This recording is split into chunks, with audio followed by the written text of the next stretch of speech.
Hindi ka karapat-dapat na humawak kay Apo Eling!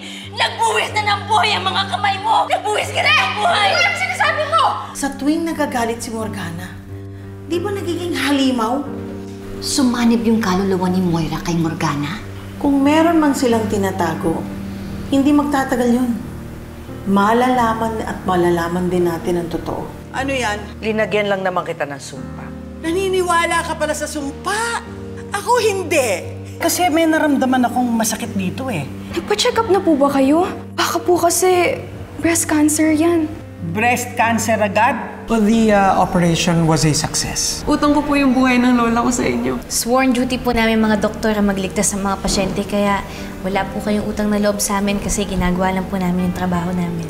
Tungkol sa sinabi niya kay Zoe na may dugo daw sa kamay, anong ibig niya sabihin? Lahat po ng pangitain ni Apo, totoo. Nag-dinner ka na ba? Hindi pa nga eh. Gusto mo mag-dinner muna tayo? Pwede. Sige. Aray! Are you okay? Oh no, there's blood. You're bleeding. Pwede ba akong magtanong ng personal? Kayo na ba ni Lynette? Hindi. Dahil ayaw pa niya. Sandali, alis muna ako sandali. Balikin ako kagad. Why don't you look around you? Marami pa namang iba dyan. Wala na, Morgana. Si Lynette lang ang mahal ko. Ano na naman yung ngiti sa mukha mo? Kinikilig ka? My love for Robert is special. He's still my husband. That will never happen, so stop thinking about it. Dahil para sa kanya, patay na si Moira. Si Morgana ka na.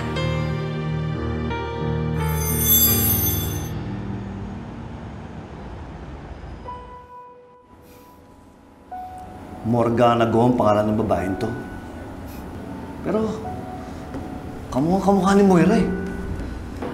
According sa source ko, Morgana Go is Moira's half-sister. Bobo talaga ng mga tanyan. At naniwala naman sila. Alam mo, pre, ang pagkakaalam ko, walang kapatid si Moira. Pinaimbestigahan ni Giselle si Morgana Go at lumabas sa investigasyon na si Morgana Go nga ang half-sister ni Moira. Hindi ako naniniwala. Alam mo, pre, I smell something fishy sa babae niya. Malakas ang kutob ko na ang babaeng yan, walang iba kundi si Moira. Pinapalabas lang nila na siya si Morgana Go para makakakilos siya na maayos. So you mean, hindi totoong patay si Moira? Kaya niyang gawin yun? Kilalang-kilala ko si Moira. Lahat kaya niyang gawin. Malusutan, matakasan, at maiwasan lahat ng kasalanan niya. Kahit nga si kamatayan eh. Kaya niyang mautakan. At papatunayan ko sa inyo na tama ako. At kapag tama ako, hindi ako papayag na makakagalaw siya na maayos sa labas. Samantalang ako, nakakulong at nagpapanggap na baliw.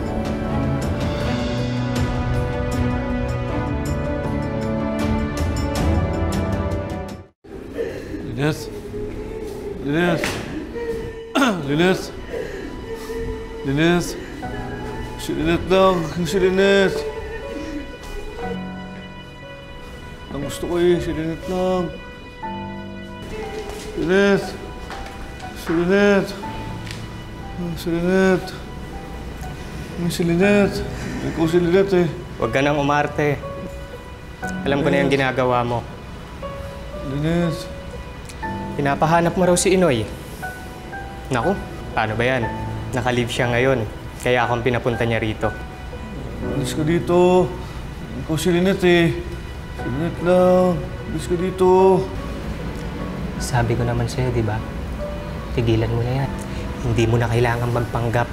Huwag ka mag-alala, Dr. Benitez. Ligtas lahat ng sikreto ninyo ni Inoy. Anong kailangan mong tulong?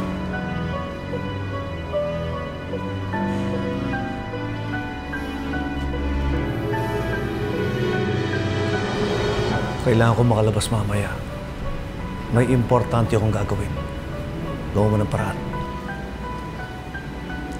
Sige. Itatakas kita mamaya. Sa likuran kita padadaanin. Akong bahala sa'yo.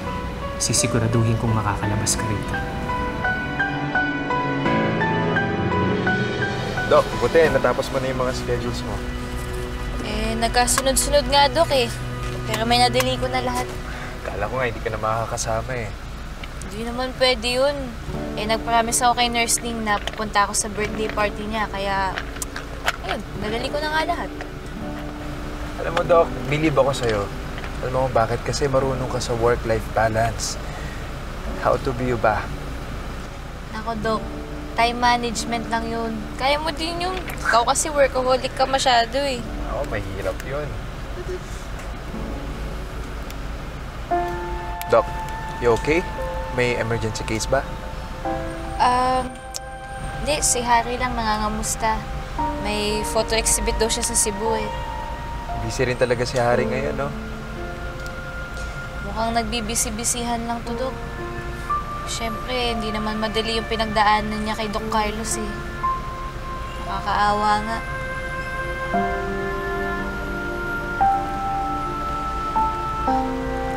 Tara na, Doc.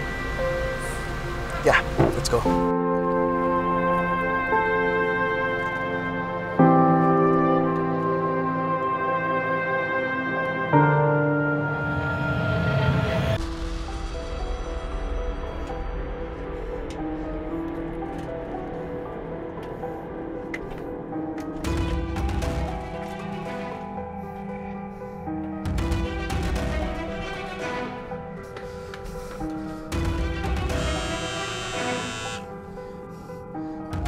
Hello, pare.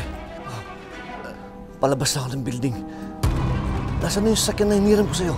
Nakapark doon sa may kalsada, doon sa may saradong gasolinahan. Puntahan mo na. Sige, pare. Salamat. Dok, siguraduhin mo lang na makabalik ka agad, ah. Sige na. Salamat.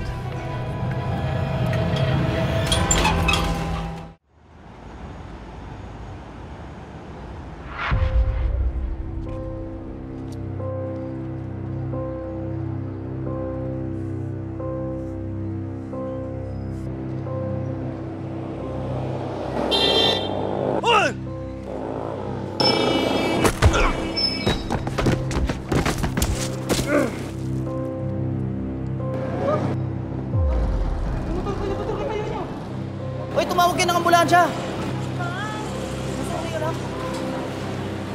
Tumawag kayo ng ambulansya!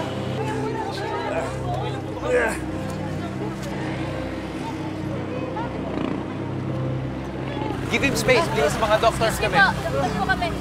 Kuya, huwag ka po masyadong gagalaw ah. Baka mamaya po kasi may fracture po kayo. Doc, tatawag ako ng ambulance. Tumawag ka ng ambulansya, bilis! Ano kailangan mo?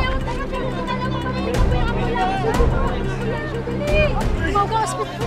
Pinawawakan! Nausarin ko! Sino nakapagka sa akin?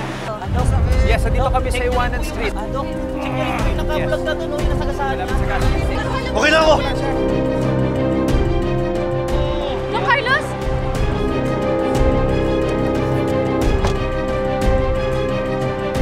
Doc,